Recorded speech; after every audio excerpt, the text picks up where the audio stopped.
Iran kembali mengeksekusi seorang ilmuwan nuklir yang diduga menjadi mata-mata untuk Mossad, Badan Intelijen Israel. Mengutip dari Tribun News, dilaporkan eksekusi ini dilakukan pada Rabu 6 Agustus 2025.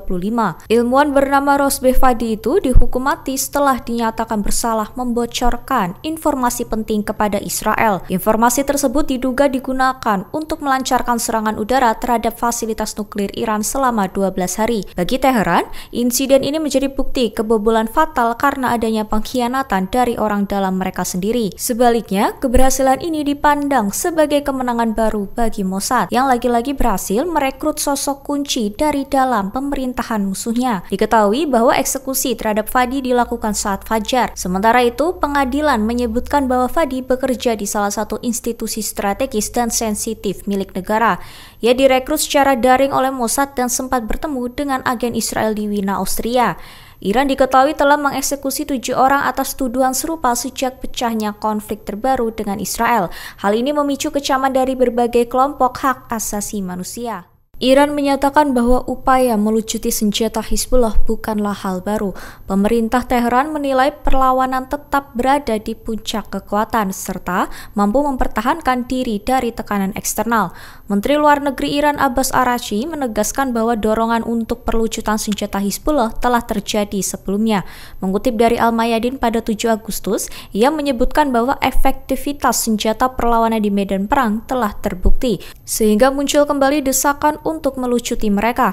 Menurut Araghchi, ketika Hizbullah dianggap sedang melemah, isu perlucutan kembali digencarkan. Namun, pernyataan tegas dari kelompok Hizbullah menunjukkan bahwa kelompok itu tidak akan mundur menghadapi tekanan apapun. Iran menilai kelompok tersebut kini harus dibela karena memiliki kemampuan cukup untuk mempertahankan diri. Meski demikian, Araghchi menegaskan bahwa semua keputusan strategis tetap berada di tangan kepemimpinan Hizbullah sehingga tanpa campur tangan langsung dari Iran. Iran berhasil menggagalkan penyeludupan lebih dari 210 senjata kelas militer yang diduga berasal dari Amerika Serikat yang diselundupkan oleh kelompok-kelompok yang berafiliasi dengan Mossad. Kementerian Keamanan Iran mengonfirmasi bahwa operasi ini berlangsung di wilayah Sistan dan Baluchistan bagian tenggara Iran. Senjata-senjata tersebut akan digunakan untuk mengacaukan stabilitas dalam negeri dan melancarkan aksi terorisme. Mengutip dari Al-Mayadin pada 7 Agustus, penyitaan senjata dilakukan melalui 3 operasi terpisah sepanjang bulan ini.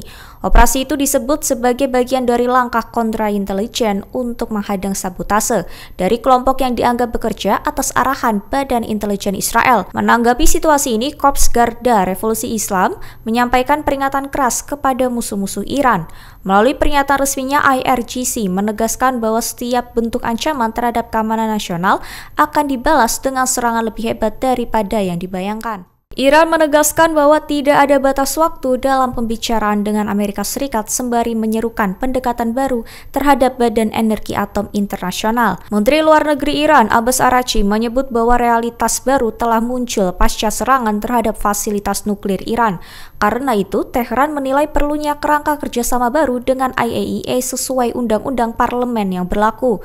Mengutip Al-Mayadin pada 6 Agustus, dilaporkan Iran telah mengundang Wakil Direktur Jenderal IAEA untuk membahas kerangka tersebut, namun menolak membuka fasilitas nuklirnya untuk inspeksi dalam kunjungan tersebut. Araghchi menegaskan bahwa negosiasi dengan AS hanya akan dilanjutkan jika sesuai dengan kepentingan nasional. Bagi Iran, perundingan adalah alat bukan tujuan utama dan harus dimanfaatkan untuk melindungi prinsip serta darah para martir.